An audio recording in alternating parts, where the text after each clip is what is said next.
بہت ہی آسان زبان حسن الدین احمد نے استعمال کی ہے. اس کے بعد میں نے ابواب کے عناوین بیان کیے ہیں. چند عناوین برداشت کر لیجیے گا. ارجن کی اداسی، علم کا فلسفہ، عمل کا فلسفہ، عرفان عمل اور ترک دنیا کا فلسفہ، اعمال کے نتیجے سے دستبردار ہونے کا فلسفہ وغیرہ وغیرہ. حسن الدین احمد نے سنسکرت الفاظ کی تشریح مختصر انداز میں بیان کرنے کی کوشش کی ہے. ان کا مطمح نظر یہ تھا کہ بات سمجھ میں آ جائے. اپنی علمیت اور ادبیت کو انہوں نے بگھارنے کی کوشش نہیں کی. اگر وہ چاہتے تو اس بات کو بہت طول دے سکتے تھے. بعض الفاظ کی تشریح انہوں نے صرف ایک لفظ یا ایک جملے میں بیان کی ہے. ادب کے ساتھ گزارش کروں گا کہ برائے مہربانی آپ تشریف لائیں اور اپنا مقالہ پیش کریں.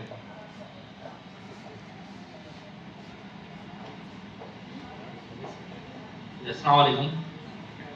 سب سے پہلے تو میں شعبہ اردو سینٹرل یونیورسٹی ڈاکٹر فضل اللہ مکرم صاحب اور نشاط احمد صاحب کا بےحد ممنون و مشکور ہوں کہ انہوں نے یہاں پر مدعو کیا.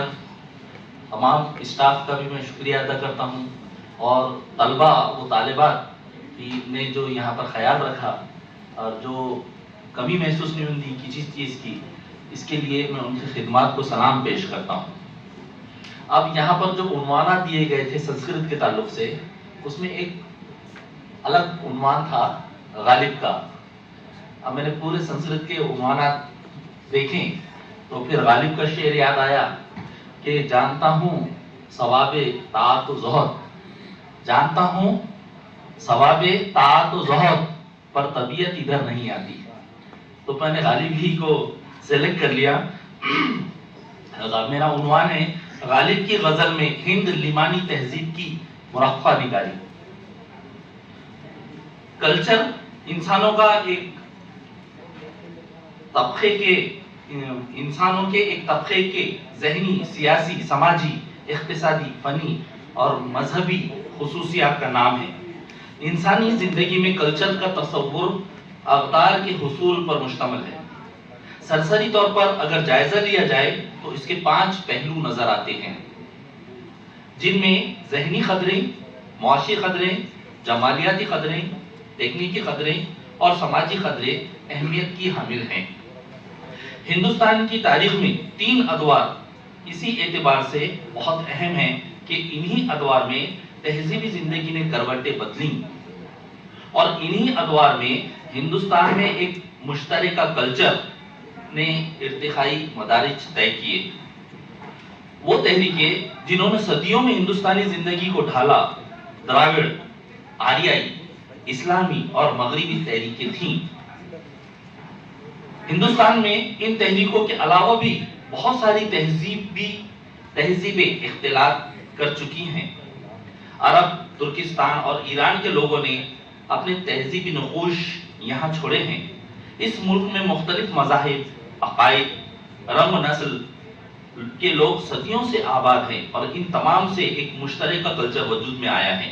ہم الگ الگ ہونے کے باوجود بھی ایک ہیں. جیسا کہ انگریزی میں کہا جاتا ہے ڈفرنٹ از ناٹ اپوزٹ. ہمارا الگ الگ ہونا کمزوری کی علامت نہیں ہے، بلکہ یہ ہماری طاقت کو ظاہر کرتا ہے کہ ہم الگ ہو کر بھی ایک ہیں اور یوں ہمارا معاشرہ اکھیرا یا ون ڈائمینشنل نہیں ہے. مشترکہ تہذیب ہمارا ورثہ ہے جو صدیوں سے ہمارا رہا ہے اور اس کے تمام معاملات میں ہم شریک ہوتے آئے ہیں. مرزا اسد اللہ خان غالب اسی مشترکہ تہذیب کے نمائندہ تھے اور ان کی پوری شاعری میں یہ مشترکہ تہذیب اپنا جلوہ دکھاتی ہوئی نظر آتی ہے. اب غالب کا تعلق چونکہ مغلوں سے تھا اور مغلیہ سلطنت کے انتشار اور اس کے خاتمے اور کو انہوں نے دیکھا تھا، تو یہاں پر ان کی چند اشعار ہے جو انہوں نے زندگی کاٹی ہے مشکل سے. گاؤ کاوے سخت جانی ہائے تنہائی نہ پوچھ، صبح کرنا شام کا لانا ہے جوے شیر کا. علاوہ ازیں ایسے لمحات بھی انہوں نے دیکھے ہیں جب، جیسا کہ میں نے کہا کہ مغلیہ سلطنت کو انہوں نے اپنی آنکھوں کے سامنے ٹوٹتے بکھرتے دیکھا ہے. تو انہیں وہ دور بھی یاد تھا جب وہ عیش و نشاط کے دور میں تھے. یاد تھی ہم کو بھی رنگا رنگ بزم آرائیاں، یاد تھی ہم کو بھی رنگا رنگ بزم آرائیاں، لیکن اب نقش و نگار طاق نیسیاں ہو گئی. میں بڑے ادب کے ساتھ گزارش کرتا ہوں کہ محترم آئیں اور اپنا مقالہ پیش کریں.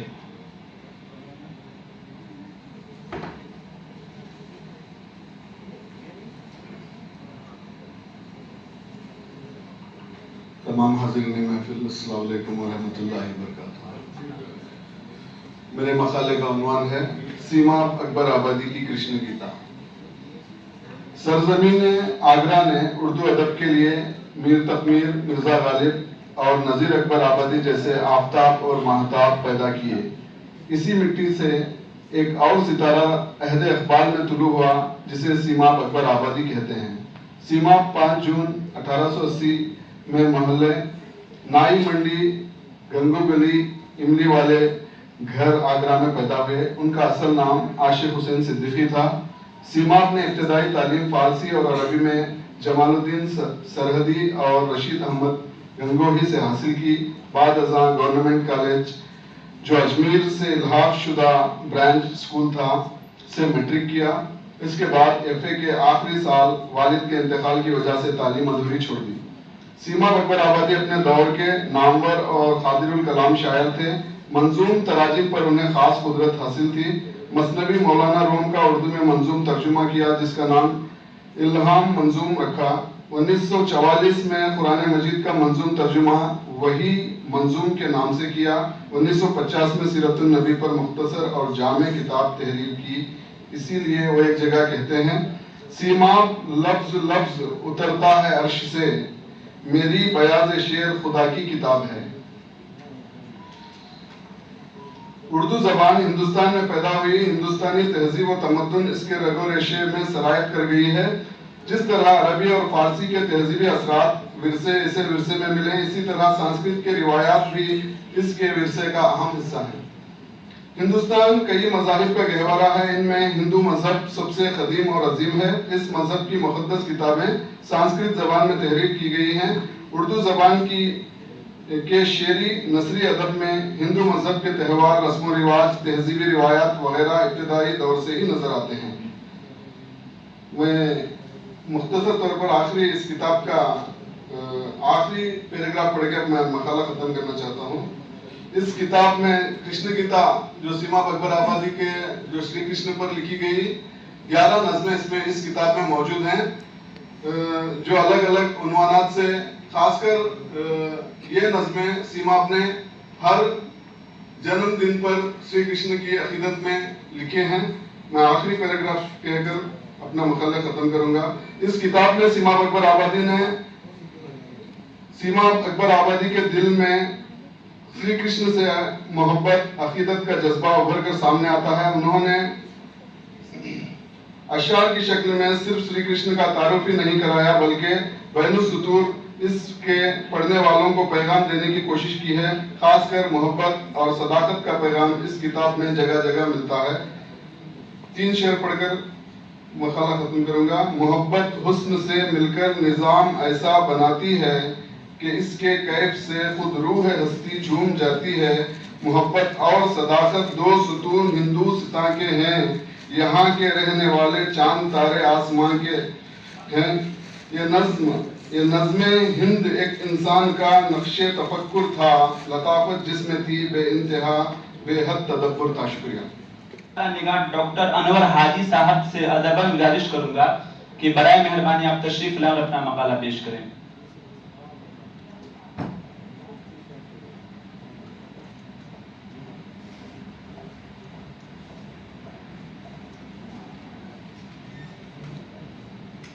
السلام علیکم.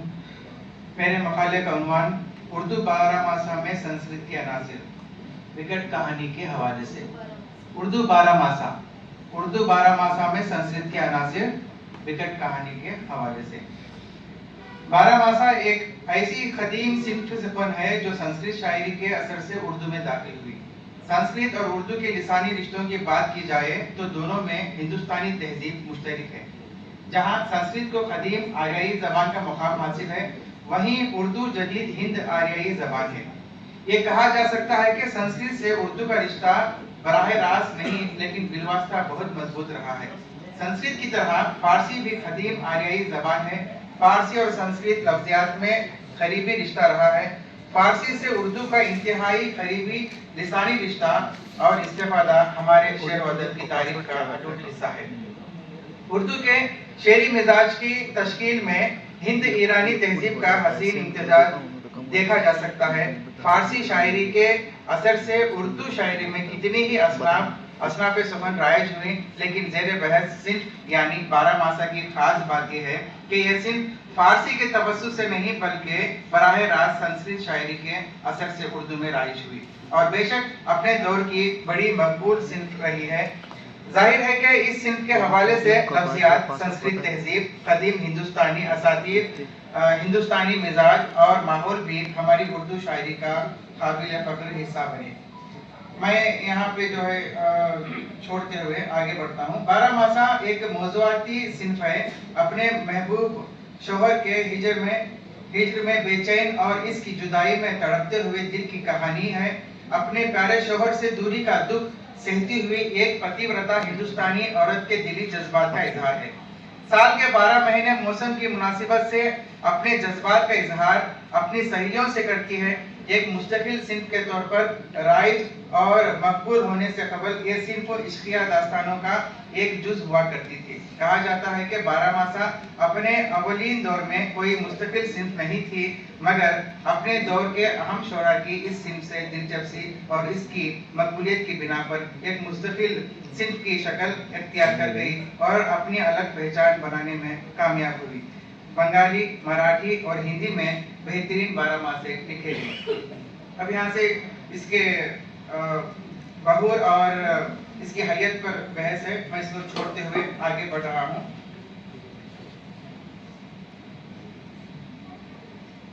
میں یہاں پر شاعر کا تعارف بھی چھوڑنا چاہوں گا۔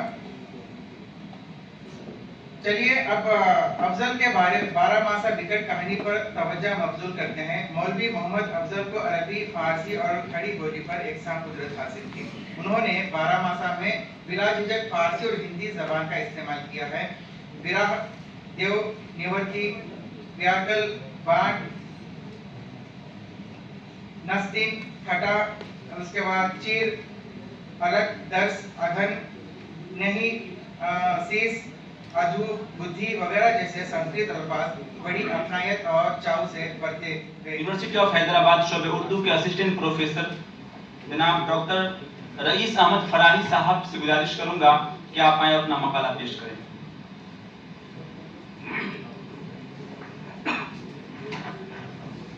السلام علیکم۔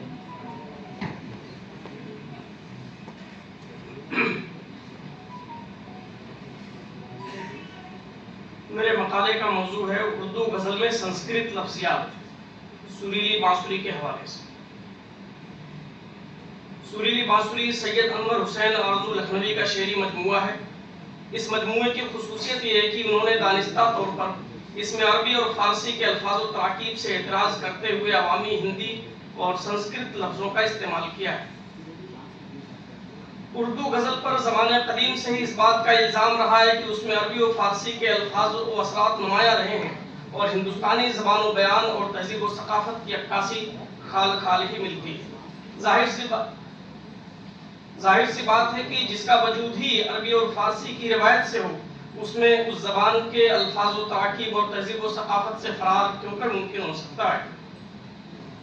بہرحال اس طرح کے اعتراضات کے ازالے اور اپنی انفرادیت کو ثابت کرنے کے لیے چند شعراء اور ادبا نے اس بات کی عمدن کوشش کی کہ وہ ایسا ادب تخلیق کریں جو عربی اور فارسی الفاظ و تراکیب سے مبرہ ہو۔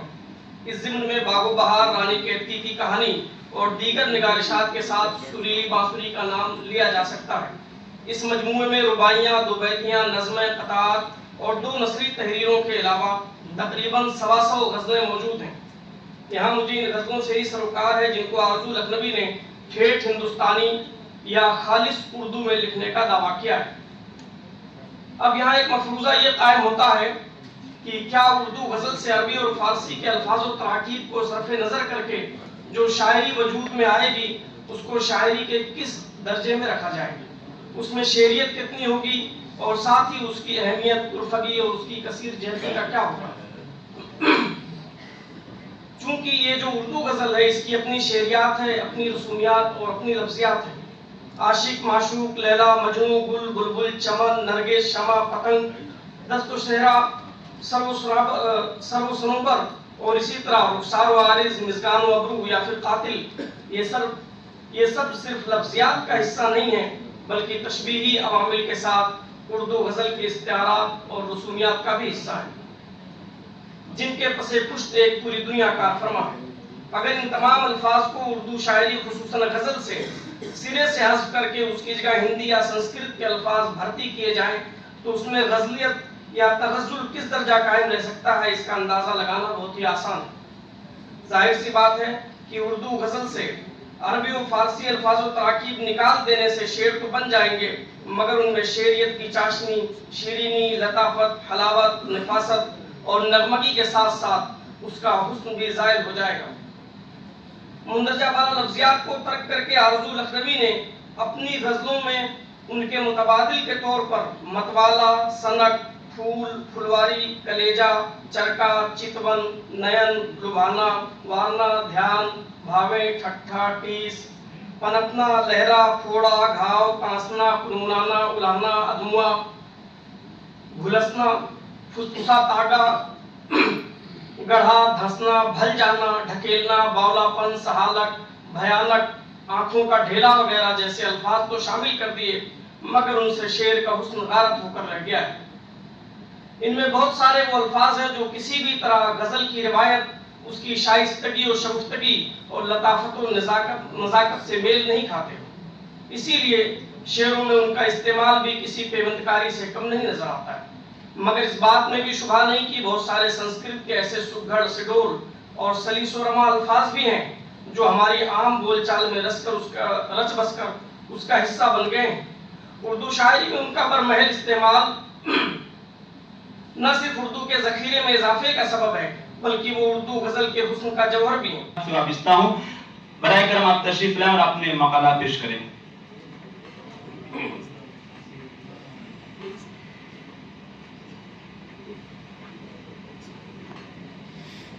السلام علیکم ورحمۃ اللہ وبرکاتہ۔ شکریہ محترم صدور، دیگر مخالہ نگران اور سامعین اکرام، میرے مخالے کا عنوان ہے سنسکرت اور اردو کی مشترکہ ادبی اور ثقافتی وراثت، شاعری، داستان اور ڈراموں کے حوالے سے۔ سنسکرت اور اردو زبانوں کا تعلق برصغیر کی لسانی، ادبی اور ثقافتی تاریخ سے ہے۔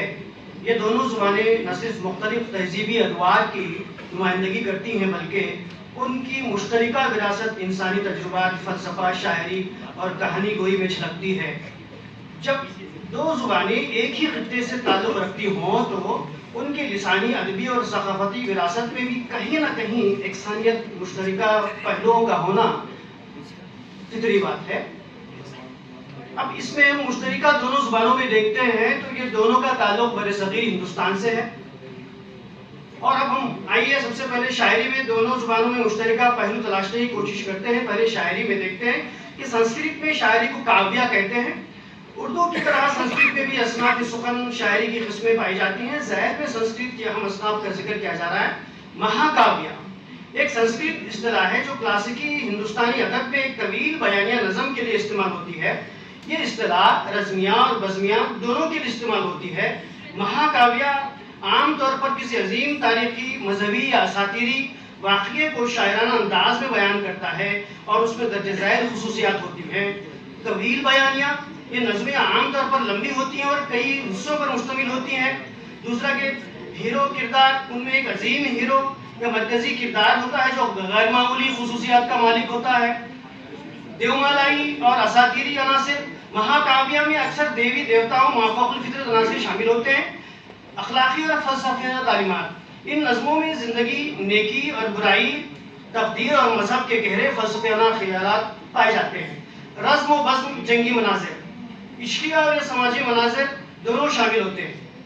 مشہور مہا کاویوں کی مثالیں دیکھتے ہیں کہ رامائن